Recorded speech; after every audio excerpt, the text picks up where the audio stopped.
Charlène Chaps-Morin, bonjour. Bonjour. Alors, une fois de plus, on se connaît, donc je vais me permettre de te tutoyer, de t'appeler Charlène. N'y voyez pas un manque de respect. Tu es psychologue Oui. et autrice signée mais pas encore éditée. Voilà, si tout va bien, ça devrait sortir à la fin de l'année, si Voilà, tout va bien. en jeu de société. Donc, pour démarrer, peut-être, on comprend que tu es joueuse. Et ça serait quoi ton parcours un peu ludique? Mon parcours ludique, alors je joue depuis autant que je m'en souvienne. J'ai fait mon premier jeu sans savoir que c'était vraiment ça. Quand j'étais ado, où j'ai eu une insolation et j'étais punie. Donc j'ai créé un jeu pendant la journée pour jouer le soir avec les copains et pas m'ennuyer. Et c'était sympa. Et puis j'ai continué. Et puis j'ai encore plus continué et je fais partie du MALT, donc du mouvement des auteurs ludiques toulousains. Voilà, une pépinière de grands auteurs et autrices d'ailleurs, puisqu'il y a des grands noms là-dedans. Bon, il y a des petits noms aussi, mais on n'en parlera pas. Ouais, c'était quoi tes genres de jeux? Tu vois, est-ce que tu étais les jeux classiques que tout le monde a connus, la bonne paye, tout ça, et après tu es arrivé aux jeux modernes ou comment ça s'est passé? Alors oui, bien sûr, les jeux classiques plus jeunes parce que déjà j'avais pas rencontré d'autres types de jeux.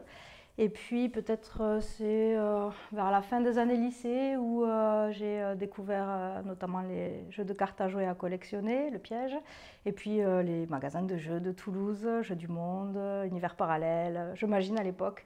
Et donc là ça a été de tout type de jeux puisque ça a été les floraisons de jeux à ce moment-là dans les années, je sais plus, 2000, 2002 par là. Et puis j'aime aujourd'hui, je croyais que j'aimais pas les jeux longs ou experts. Jusqu'à ce que... si, en fait. Donc, j'ai pas de jeu favori. Enfin, un style de jeu, j'aime tous les jeux. Ouais, Enfin, j'aime certains jeux dans certaines gammes, mais il n'y a pas un type de jeu. Si, les jeux à rôle caché. Il y a toujours un rôle caché dans le jeu que je fais au début, puis bon, après non, mais ouais, j'aime bien ça.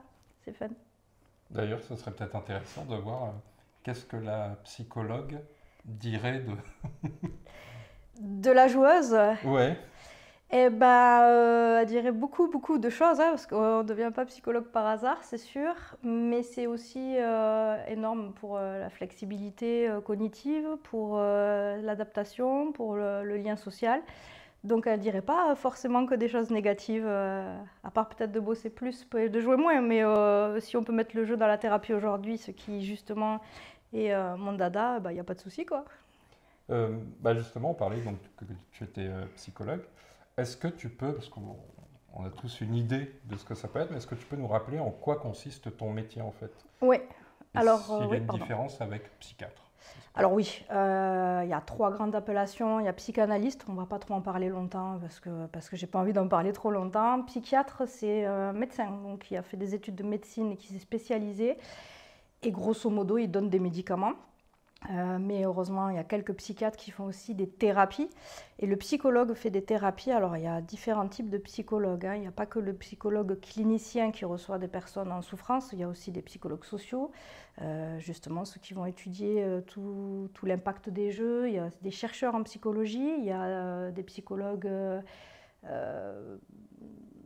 a quoi d'autre Psychologue du travail.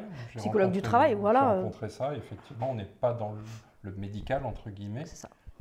Mais on est quand même sur le travail, je ne sais pas ce qu'on peut dire, du mental, de...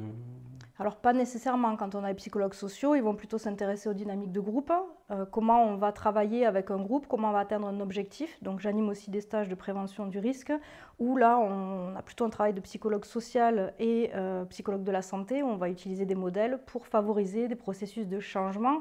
Donc bien sûr qu'on va toujours s'intéresser à l'interne, mais les dynamiques de groupe sont différentes. On peut avoir des psychologues qui ne vont jamais faire de clinique, ou la clinique, on va plutôt s'intéresser à la pathologie ou à la souffrance, ce qui n'est pas nécessairement le cas dans des groupes où comment on travaille au mieux quand on a plusieurs personnes, quels sont les processus, les influences, des choses comme ça, ce qui se passe aussi dans la société, comment on peut expliquer ce qu'on peut voir quand des gens pendant la guerre font des choses où nous on dit non jamais. En fait, on arrive à déterminer des processus qui font que on a vraiment plusieurs aspects de la psychologie.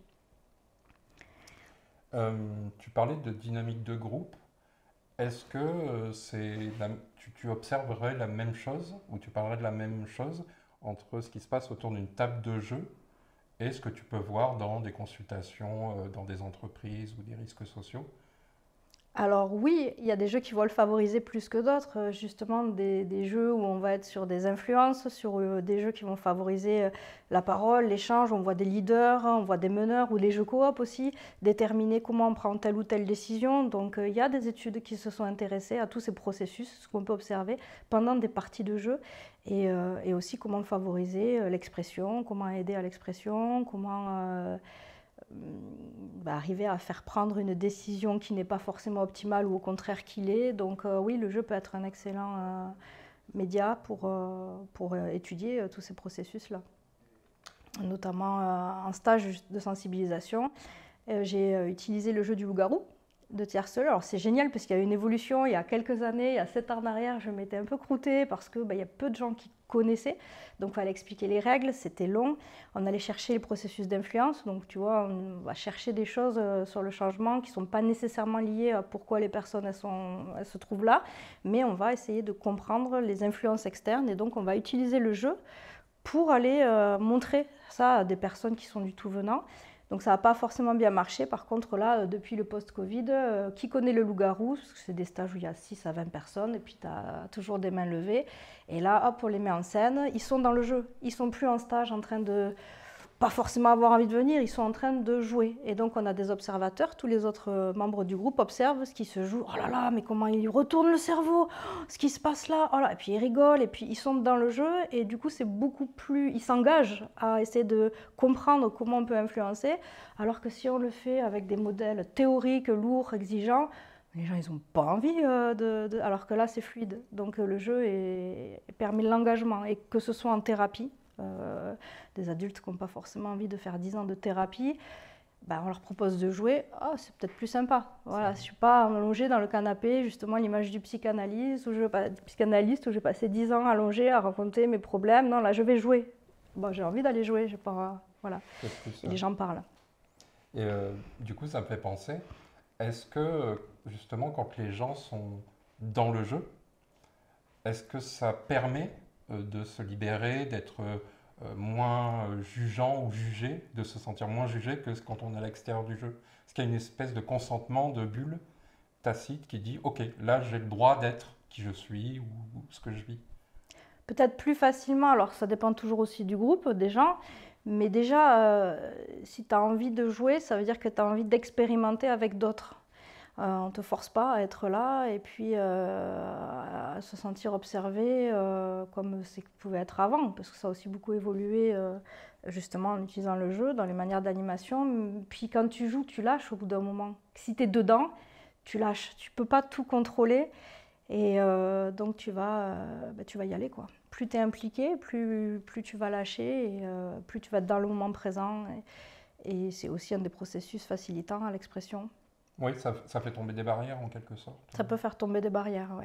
Et puis c'est vrai que le jeu, regarde, tu vas passer 2 jours en séminaire à écouter des trucs avec des gens, c'est des inconnus, tu vas jouer 1 heure avec eux, ça y est, c'est des potes, quoi. Et ça se retrouve vraiment par le jeu. Oui, il y a un lien qui se crée parce qu'on partage des émotions ensemble.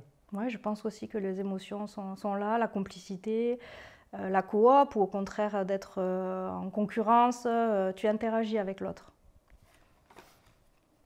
On parlait donc de thérapie, de psychologue. Il y a peut-être beaucoup de gens qui n'ont jamais consulté et qui peut-être fantasment sur qu'est-ce qui se passe dans un cabinet. Est-ce que tu pourrais par exemple nous expliquer une séance type, quoi? Ok. Alors, la séance type, ça va dépendre déjà de l'orientation du psychologue. Il y a des psychologues orientés psychanalyse qui, eux, on est vraiment dans le traditionnel, tu parles et puis je t'écoute. Moi, je fais plutôt des TCC, donc des thérapies cognitives comportementales dites de 3e vague, parce qu'il y a plusieurs mouvements, donc ça veut dire que je vais considérer la personne aussi dans son intégralité. Je ne reçois pas qu'une tête et le corps est à la maison, donc je vais m'intéresser à la manière dont la personne se fait fonctionner globalement, jusqu'à même ce qu'elle peut manger, comment justement elle se divertit, d'essayer de trouver tous les processus qui peuvent l'aider. Donc la demande, elle peut être très variée. Je suis aussi hypnothérapeute, donc je ne veux pas du tout avoir une même prise en charge, une séance type sur une personne qui vient pour des douleurs chroniques que pour une dépression. Mais globalement, il y a toujours ce qu'on appelle une anamnèse. Ça veut dire que je reçois la personne au cabinet, que je vais l'interroger sur pourquoi elle est là déjà, qu'est-ce qui fait qu'on se rencontre. Ça permet de voir la motivation. Lui expliquer que non, je ne suis pas magicienne, même si j'aimerais, mais que c'est l'aider à s'aider elle-même, ça c'est important. Et puis ensuite, essayer de comprendre, mettre du sens aussi beaucoup, bien sûr, sur qu'est-ce qui fait qu'elle en est là aujourd'hui. Ça permet de trouver les ressources et ce qui va être adapté à ce qu'elle veut, ce qu'elle peut aussi. Donc ça peut aller de 2-3 séances à 1 an, 2 ans avec moi en thérapie, puisque les TCC sont quand même des thérapies dites courtes par rapport à des psychanalystes de 10-15 ans. Du coup, toi, tu pratiques ce qu'on appelle la ludothérapie. Ouais. Je ne sais pas si c'est un terme officiel ou si c'est... comment tu le définirais d'ailleurs, la ludothérapie? Ouais. Alors on le trouve de plus en plus, ça se développe. Officiellement, on n'a pas un cursus de Bac+5 en ludothérapie. Donc la ludothérapie, c'est se servir du jeu pour aider, comprendre et favoriser la personne à développer ses ressources. Donc c'est un médium, tout simplement. Et l'idée, c'est vraiment de passer par le jeu. Alors, en réalité, des ludothérapeutes, même s'il n'y a pas forcément une formalisation du terme aujourd'hui, bien que j'ai vu récemment qu'il y avait des sortes de diplômes universitaires qui s'ouvraient pour apprendre à mieux utiliser le jeu. En réalité, les psychologues, mais pas que, des orthophonistes, des psychomotes utilisent le jeu. Alors, c'est très connu avec les enfants, puisque pour faire parler un enfant, on ne va pas lui demander « Bonjour, c'est quoi ton trauma ?» On va montrer des images et puis on va jouer avec lui et puis on va comprendre que pour lui, moi j'ai eu un petit garçon il n'y a pas longtemps où on joue à Dixit parce que les psychologues cherchent des outils. Donc Dixit, beaucoup l'utilisent et ça permet de lui raconter l'histoire. Et là, il voit l'œil qu'il observait et puis en fait, on a appris que ce petit garçon, il se faisait poursuivre à l'école, harceler. Et il va parler avec ses mots et on va décoder derrière. Donc ça permet alors qu'en posant des questions, il n'aurait pas pu répondre. Donc la ludothérapie aussi, ça va aider à faire des jeux de rôle. C'est parce que c'est pas que pour les enfants, et c'est ça aussi dernièrement qui se développe grandement. Il y a des études qui ont été faites depuis une dizaine d'années, notamment en 2017 pour la dépression. On a utilisé des thérapies comportementales classiques. Pendant 6 mois, on observait des gens versus des thérapies positives par le jeu. Et les résultats ont été très prometteurs puisque ça a permis de diminuer des symptômes de la dépression, augmenter les ressources, augmenter la motivation à court terme et à long terme. Et donc l'idée c'est une étude pilote, donc ça permet d'aller plus loin et de voir quand même que ce n'est pas uniquement un outil lambda, mais qui peut complètement s'inscrire dans une prise en charge d'une personne qui en ressent le besoin. Donc il n'y a pas que la dépression, on s'en sert aussi beaucoup pour les troubles déficitaires de l'attention. Une étude avec des échecs ont montré une grande aide. On peut s'en servir pour les personnes âgées aussi, pour tout ce qui va être mémoire, motricité, sensorimoteur. On peut s'en servir aussi pour les troubles, des troubles de type Asperger, donc un type d'autisme de haut niveau où il y a beaucoup de difficultés dans les interactions sociales. Et donc, ça permet d'aller amener la personne à jouer. D'ailleurs, dans les joueurs, il y a beaucoup de personnes neuroatypiques. Je m'en suis rendu compte, ne serait-ce que quand j'explore les loisirs en cabinet, mais aussi, alors je ne dis pas que toutes les personnes que je côtoie ont des troubles, mais c'est vrai que tout ce qui va être HPI, tout ce qui va être TDAH, tout ce qui va être TSA, il y a beaucoup de personnes qui ont un peu des spécificités et le jeu aide énormément à aller aussi vers l'autre. Oui, c'est... je pense comme ça, mais comment t'es venue, toi, l'idée, justement, d'intégrer les jeux dans ta pratique D'abord, sans trop le définir spontanément, de me dire, mais attends, je joue, j'aime jouer, et si moi je m'éclate, puisque des outils, il y en a plein, mais c'est aussi le lien, surtout, qui fait que la thérapie, que le patient se fait du bien avec une personne, c'est une rencontre humaine. Si l'humain il s'éclate et que, comme on disait tout à l'heure, le fait que le jeu permette de lâcher des barrières, ça permet de créer un lien plus fort. Et puis moi, si je m'amuse, c'est beaucoup mieux que s'il y a un côté des fois un peu trop strict, surtout pour des personnes qui doutent. Donc je le fais parce que déjà j'ai envie de m'amuser, j'ai pas envie de m'ennuyer. Et de plus en plus maintenant, en train de me dire, mais je vais combiner mes deux passions. J'aime jouer, j'aime créer. Je me rends compte qu'il y a un besoin d'outils demandés par les psychologues. Et ben, j'y vais quoi. Je vais en train avec un jeune game designer de créer un jeu adapté pour les psychologues et donc de travailler dessus pour proposer des choses qui sont en demande mais qu'il n'y a pas forcément. Quand on se retrouve face à un patient qui arrive et qui dit « je suis là mais je ne sais pas », c'est horrible. D'accord, c'est très compliqué de trouver des ressources quand la personne ne parle pas. Et ben, comment j'arrive à créer du lien? Et le jeu, ben, on va jouer, tu es d'accord? Ouais, et ben, super, go. Ouais, tu disais que ça permettait d'établir une relation thérapeutique. C'est plus rapide ou plus fort que sans le jeu, par exemple? Plus rapide sûrement. Plus fort, ça c'est une variable qui n'est pas déterminée d'avance puisque c'est vraiment c'est particulier le lien thérapeutique. Ça peut, voilà. Donc plus fort, je ne pourrais pas l'affirmer. En tout cas plus rapide, sûrement, oui. Et est-ce que ça peut remplacer d'autres formes de traitement ou ça reste vraiment un complément aux méthodes traditionnelles ou habituelles? Si on se repère à cette étude donc, qui ont complètement substitué une thérapie déjà bien étudiée, puisque c'est ça aussi, c'est la recherche scientifique qui permet d'objectiver, même s'il y a le ressenti des personnes, mais d'observer à court et long terme, ça montre que la thérapie par le jeu, la thérapie positive par le jeu, a été une thérapie où ils ont essayé de faire un protocole qui se suffisait à elle-même, donc qui n'était pas uniquement comme médiateur ponctuel à aller chercher quelque chose. Donc c'est en tout cas ce que j'essaie de créer aujourd'hui, une thérapie courte où ce serait que le jeu, trouver les types de jeux adaptés aux personnes pour le plus rapidement possible leur permettre d'atteindre ce qu'elles sont venues chercher, que ce soit un mieux-être, que ce soit se faire confiance, l'estime de soi, puisque là il y a vraiment déjà des recherches qui ont montré que oui, il y avait un effet.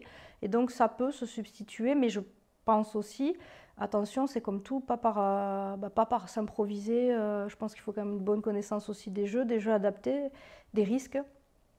Mais je pense que oui, ça peut fonctionner, ouais. À tester encore plus avec du recul. Ça me paraît prometteur. Ouais, ça me fait penser à... J'ai plein de questions qui viennent. Vas-y, vas-y. Non, tu parlais d'estime de soi. Ouais.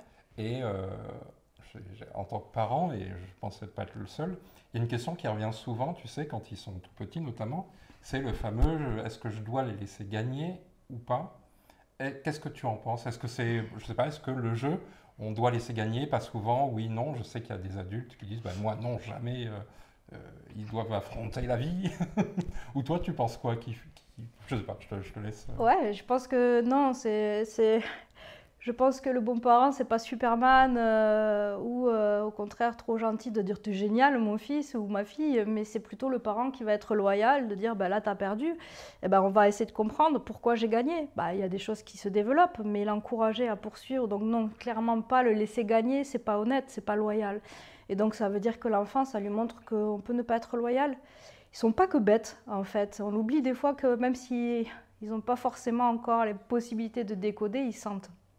Donc c'est pas loyal. Par contre, évidemment, il ne s'agit pas de l'écraser, de dire papa au moment c'est le meilleur, mais par contre de dire voilà, regarde, on va y aller ensemble et tu vas t'accrocher et on va y aller encore plus. Et c'est génial, il y a plein de choses, voilà. Donc d'être loyal dans tous les aspects. Donc non, pas le laisser gagner parce que c'est pas lui apprendre la vie, c'est lui montrer ce qui est. Et donc il y a des moments où il va être moins bon, mais ça ne veut pas dire que il sera nul tout le temps. Ça veut dire que forcément, s'il n'a pas appris à compter jusqu'à 10 et que c'est un jeu de comptage, mais par contre, c'est génial, il peut avoir envie d'apprendre jusqu'à 10 après. Oui, l'idée, c'est de ne pas le mettre en difficulté avec des jeux inadaptés. Oui, bien sûr aussi, oui. Et donc d'arrêter. Audience, arrête de faire la danse de la victoire avec tes enfants. Ça ne sert à rien d'appuyer le fait. Est-ce que justement, est-ce que tu arrives, ou peut-être c'est pas vraiment possible, mais est-ce que tu arrives à mesurer l'efficacité des jeux dans ta pratique? Alors, mesurer, c'est toujours très compliqué quand il s'agit de l'humain, puisque c'est pas des maths. Donc, le mot mesurer est compliqué. Par contre, de voir des progrès, d'entendre des retours, il y en a. Donc, puisque c'est ça aussi en thérapie, quand ils reviennent, ou au contraire le jour où ils se disent bah, j'ai plus besoin de toi, c'est ça qui fait que ça me paraît utile de voir qu'on ne leur est plus utile. Mais effectivement, pour les enfants, c'est très puissant quand on arrive à mettre du contexte, à décoder ce qui se passe, que l'enfant, on le voit, on peut le mesurer peut-être à des résultats scolaires, l'envie d'aller à l'école, au fait qu'il ne symptomatise plus. C'est-à-dire que quand un enfant il a mal au ventre tous les jours, s'il y a un parent qui dit arrête ton cirque, l'enfant il ne va pas du tout être pris en charge. Par contre, si on voit qu'avec des effets, presque des fois du jour au lendemain, puisqu'il suffit d'avoir ouvert la boîte de Pandore et puis il va bien, donc il fonctionne. Donc oui, ça peut avoir des effets observables comme ça. Donc ça, oui, il y en a. Il y a je vais aller directement là, mais comme tu vois des personnes de différents milieux et de différents, je ne sais pas si on dit pathologies, troubles. Ça dépend, les deux sont. Ouais. D'ailleurs, c'est quoi la différence entre les deux? Une pathologie, ça va être. Alors, je ne suis pas très douée pour les définitions hyper formelles, mais une pathologie, ça va être un ensemble. Ça peut être un ensemble de troubles qui vont permettre de définir une maladie. Okay. Alors qu'un trouble, ça va être un ensemble d'observables qui peuvent orienter. D'accord, voilà. Qui du coup ne sont pas forcément une maladie. Qui ne sont pas forcément une maladie, ouais. Donc du coup, tu vois des gens de différents milieux, différentes choses. Quel est leur rapport aux jeux de société et comment ils réagissent quand tu leur en parles? Alors déjà, quand même, je ne leur en parle pas de but en blanc en disant venez, on va jouer. Parce que sinon ils vont dire mais je vais voir un psychologue. C'est une soirée jeu. C'est une soirée jeu. Donc en creusant déjà dans les loisirs, dans ce qu'ils font aussi dans la vie, ça permet aussi d'orienter parce que le mot jeu, c'est vrai que de moins en moins, mais quand même ça reste connoté le Monopoly, alors que le jeu c'est tellement large et varié. Alors je vais peut-être pas parler directement de jeu, d'outils ludiques. Voilà, il va y avoir des termes qui vont passer peut-être plus facilement. Et puis, il y a déjà, si je le propose, c'est que je sens déjà qu'il peut y avoir une réception positive. Et donc, voilà. Oui, il n'y a pas trop de résistance. Non, c'est la manière de la mener. Non. Est-ce qu'il y a des types de jeux plus efficaces pour traiter, je ne sais pas, certains troubles ou certaines pathologies? Oui, alors bien sûr que tu vas... Déjà, tous les jeux qui vont permettre de favoriser l'expression, par exemple pour l'estime de soi, ça a été vu chez les ados et aussi chez des jeunes adultes. Le jeu de rôle, par exemple, a montré une efficacité très, très forte. Donc ça va être adapté pour certains, pour l'estime de soi, pour la communication. Alors des jeux comme, on va avoir le Jungle Speed aussi, ça peut être utilisé. Donc là, on va plutôt être sur le sensorimoteur. Donc je pense qu'on peut trouver un jeu, et c'est ça la richesse avec tous les jeux d'aujourd'hui, qui va être adapté. En fait, je pense que justement, le ludothérapeute, s'il se veut professionnel, c'est un très gros joueur qui justement, ou qui a beaucoup d'amis qui peuvent le conseiller, ça marche aussi, mais qui va justement trouver le jeu adapté parce qu'il va aller chercher ça, en train de dire, mais attends, alors je vais prendre l'exemple le plus facile, mais trouble de mémoire, le memory. Là, c'est le lien, il est facile, mais justement qu'il va aller trouver de manière subtile ce qui peut très bien fonctionner. Et sans forcément que la personne fasse le lien, pour moi, ça c'est l'idéal. On arrive à trouver un jeu adapté. Et en fonction aussi des goûts de la personne. Donc l'idéal, ce serait de proposer 2-3 jeux. La personne va être en affinité avec un, et bingo, c'est parti, on va aller explorer ça. Oui, ça me fait penser au jeu de Jérémy Partinico, dont j'ai oublié le nom. Dictopia Oui, qui est beaucoup utilisé, notamment, je crois, avec les orthophonistes. Donc c'est un jeu de lettres, etc. Oui. Et donc oui, il y a maintenant la multiplicité des jeux et des mécaniques. Est-ce que pour autant, c'est une partie, entre guillemets, une vraie partie, ou est-ce que tu utilises seulement une part du jeu, genre une mécanique bien précise ou des extraits de parties? Je ne sais pas comment ça se passe. Ouais. Alors c'est plutôt des vraies parties, parce que c'est bien qu'il y ait un début, un milieu, une fin, pas de frustration.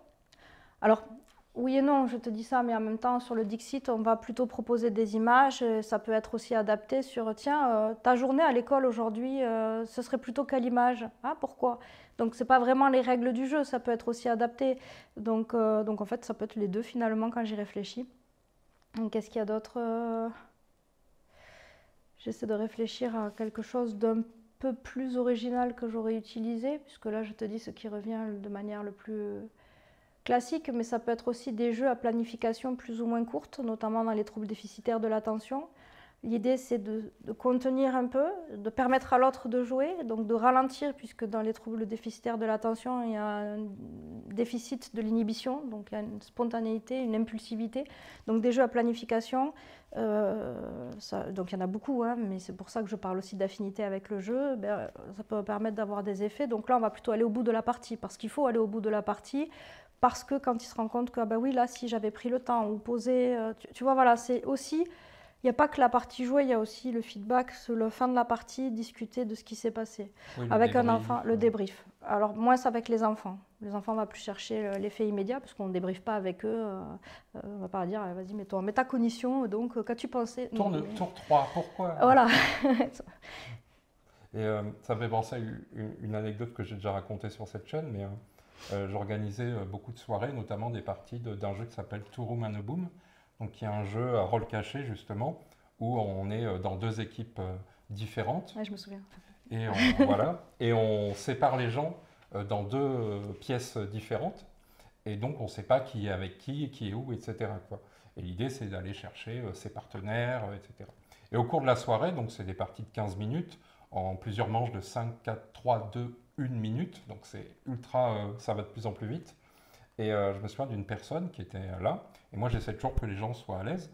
J'étais allé la voir et elle s'était devenue toute rouge d'un coup, mais vraiment changement de couleur violette, et à me dire, voilà, en fait c'est mon psy qui m'a dit de venir parce que je suis très timide, etc. quoi. Et donc j'avais trouvé ça très intéressant. Après j'ai laissé tranquille en lui disant, il n'y a pas de souci, si tu as besoin, on est là, quoi. Donc oui, il y a déjà des gens qui utilisent ça pour aider. Toi d'ailleurs, est-ce que tu recommanderais peut-être à des personnes qui ont certains troubles, genre timide, je ne sais pas si c'est un trouble d'ailleurs, la timidité, mais, ça dépend, enfin le degré de handicap, c'est aussi ça, la manière dont la personne se le fait vivre socialement. Ça peut être de la légère timidité à l'inhibition la plus complète, et donc un impact sur sa qualité de vie. Donc oui, bien sûr que je recommanderais déjà... Des festivals, ou des soirées jeux, des trucs comme ça? Voilà, peut-être plus des soirées jeux. Après, c'est toujours la personne a son libre arbitre, donc elle va savoir, elle va sentir aussi si par rapport aux propositions, oh là, je sens un braquage, ou au contraire que pourquoi pas, donc d'essayer peut-être. Il y a énormément de soirées jeux, il y a des applications, il y a des sites qui permettent des sorties. Il y a énormément de sorties jeux sur ces sites, et donc d'essayer d'y aller petit à petit, et puis de voir comment elle se sent, ce qui se passe. Donc oui, bien sûr, ça fait partie du lien social. On joue quand on est bébé, le bébé il joue avec n'importe quoi. Les animaux jouent, donc le jeu est intrinsèque à l'être humain, je crois. Et donc bien sûr que c'est important, ça permet d'être ici, maintenant, dans le flow, et donc de rechercher ça. C'est pour ça qu'il est très efficace contre l'anxiété et la dépression, puisque la dépression c'est plutôt lié avec le passé, les ruminations, l'anxiété c'est le futur, alors que dans le jeu, si tu es vraiment dans le flow, tu es là, c'est maintenant que ça se passe. Et donc c'est un peu, donc dans ce que je pratique, il y a la méditation de pleine conscience, mais des fois un jeu, tu es là, tu es engagé, ça fait le taf, quoi. Oui, c'est comme une bulle qui protège un peu de l'extérieur, et puis ça focus un peu le cerveau. Donc, ça me fait penser à une question. Pareil, quand on pratique le loisir ludique, il y a quelque chose que souvent on s'oblige à faire, qui à mon sens on devrait arriver à s'en sortir, c'est je n'aime pas, je passe un mauvais moment, est-ce que c'est ok d'arrêter en milieu d'une partie? Parce que j'ai l'impression qu'il y a un peu une pression sociale de se dire j'ai pas envie de gâcher la partie des autres, mais en même temps du coup on se force à être pas bien. Je sais pas, est-ce que toi tu as un regard là-dessus? Bon, là, j'ai que mon regard de joueuse, pour le coup. Ouais. Donc, ça vaut ce que ça vaut. Mais c'est vrai que c'est dérangeant, parce qu'effectivement, il y a aussi ce côté, il y a les autres. Après, ça peut être, et là, ça vient spontanément, mais ça peut être aussi intéressant, parce que finalement, tu restes avec l'autre, tu fais plaisir à un groupe. Comment tu te sens vraiment à la fin? Bon, tu peux être soulagé aussi quand tu fais un jeu de 3 heures. Oui. Mais pour le lien avec l'autre, ça peut aussi peut-être développer un poil d'altruisme. Après, si tu es vraiment en souffrance ou mal et que tu tiens pas dessus, que tu te grattes, que tu bouges, à ce moment-là, il vaut mieux peut-être proposer de faire une pause. Mais ceci dit, ça me vient maintenant, ça peut au contraire être un excellent exercice où des personnes qui n'osent pas dire elles, qui n'osent pas s'affirmer dans le sens pas dictateur, au contraire, juste s'affirmer, dire écoutez, je me sens pas bien. Est-ce qu'on peut faire une pause? Est-ce que je peux aller prendre l'air? Ça peut finalement être aussi un travail thérapeutique d'oser à s'exprimer sans gâcher tout. Donc ça peut être intéressant aussi de ce point de vue-là, plutôt que de vraiment se forcer, puisque finalement il n'y a aucune configuration où se mettre en flagellation sera que positive. Mais ça ne veut pas forcément dire tout arrêter, donc juste dire est-ce qu'on peut faire une pause de 5 minutes. Ok. Ça peut être... Oui, c'est une question aussi de curseur. Oui. Et du coup, ça veut dire aussi que les autres doivent accueillir ça avec bienveillance. Doivent, peuvent ou pas. Oui. C'est toujours des marqueurs. Tu as compris, audience? Sois sympa avec tes potes. Est-ce qu'il y a des jeux contre-indiqués pour certaines pathologies ou troubles? Alors, c'est comme toutes les prises en charge. Tu vois, en hypnose, par exemple, on va dire que des troubles avec des schizophrénies, des troubles dissociatifs, on va éviter. Mais il y a des thérapeutes qui vont, des hypnothérapeutes, des psychologues ou médecins. Je dis ça pourquoi? Parce qu'il y a beaucoup de... L'hydrothérapeute, demain, tu peux l'être si tu veux. Et c'est ça le danger, à mon sens aussi. C'est que là, ça va vraiment jouer au fait que si tu es contenu, je pense que tout peut être OK en fonction de la personne aussi qui t'accompagne. Donc, pour revenir à l'hypnose, on va dire qu'on ne peut pas utiliser ça sur des troubles schizophréniques, dissociatifs, des choses comme ça, mais d'autres vont te dire si, mais à condition d'être là. Même la méditation. J'ai beaucoup de patients, je l'ai fait sous YouTube et j'ai décompensé. Ça veut dire que d'un coup, j'avais plus de ressources et j'ai fait une grosse crise énorme parce qu'il n'y a pas de lien. C'est le lien qui sauve les gens, donc, dans tous les cas. Donc, je pense que tout peut être accessible, mais pas y aller avec des pattes d'éléphant et surtout que la personne sache qu'elle sera contenue par le thérapeute. Voilà, c'est ce que je pense. Après, je vais peut-être pas aller tout de suite sur du jeu de rôle avec des patients schizophrènes, par exemple. Voilà, spontanément. Oui, tu vas devoir apprendre à connaître aussi, c'est ça aussi j'imagine ton métier, de connaître les personnes, de savoir les décrypter au fur et à mesure des séances. C'est ça. Écoutez, c'est-à-dire puisqu'elles se décryptent très bien, mais elles ne s'entendent pas forcément. Oui, oui. Comme on dit, les cordonniers. Des fois aussi, oui. Peut-être dans les dernières questions, un des freins que rencontre tout le monde quand on joue à un jeu de société, c'est la règle, ouais. L'apprentissage de la règle, l'écoute, etc. Est-ce que c'est plus difficile pour quelqu'un qui, par exemple, tu parlais de troubles TDAH, c'est ça, hein, si je dis pas ouais. Ou HPI ou tout ça, pour avoir joué avec des personnes ayant ces troubles, je sais que c'était des personnes qui n'écoutaient pas les règles, par exemple, mais qui étaient ultra efficaces en jeu. Voilà, donc il y avait cette capacité-là. Qu'est-ce que toi tu penses par rapport aux règles? C'est quelque chose aussi que tu remarques? Comment tu fais toi pour faire en sorte que ça passe quoi, Mais je pense que c'est ça, c'est la manière de l'amener. Alors, pour être moi aussi souffrir de troubles dissociatifs, non, tout va bien. Voilà, tu reçois de TDAH aussi. Je sais que je peux très bien, et ça peut paraître irrespectueux, alors que non, je vais faire d'autres choses, je vais être sur mon ordinateur, parce que ça m'aide à focaliser ailleurs. Au boulot, des fois, c'est pareil. Par contre, je me suis rendu compte qu'il y a certains jeux où je suis que dedans. Et à ce moment-là, moi, je m'interroge. Je me dis, qu'est-ce que c'est qui fait qu'il y a ce petit truc? Là, je suis que dedans. Et je ne suis pas contrôlée. Je n'ai pas besoin de faire ça ou de me flageller. Donc, je pense que la manière d'amener les règles, quand elles sont bien faites, tu peux te rendre compte que tu as engrangé plein de trucs de savoir, mais tu t'en es même pas rendu compte. Il y a des gens qui sont doués pour faire ça. C'est un travail aussi, du coup, d'arriver à... donc, ce n'est pas tellement l'intensité ou la densité des règles, je pense que c'est aussi la manière dont elles vont être amenées. Tu as des jeux, par exemple, progressifs, où tu fais des parties, où tu as 2-3 trucs, puis tu rajoutes au fur et à mesure. Donc, tu peux absorber à la fin un tas de règles, et puis tu t'en es même pas rendu compte. Donc, je pense que c'est vraiment à la personne de l'amener, parce que c'est sûr que TDAH, il va pas c'est plus fort que lui, quoi. Voilà, Comme je dis souvent pour comparer, pour lui, un repas de 5 minutes en famille, pour les enfants, je dis aux parents, c'est l'équivalent du repas de Noël de 6 heures, quoi. Tu ne le contrôles pas, c'est le corps te dit, il faut bouger, il faut faire autre chose.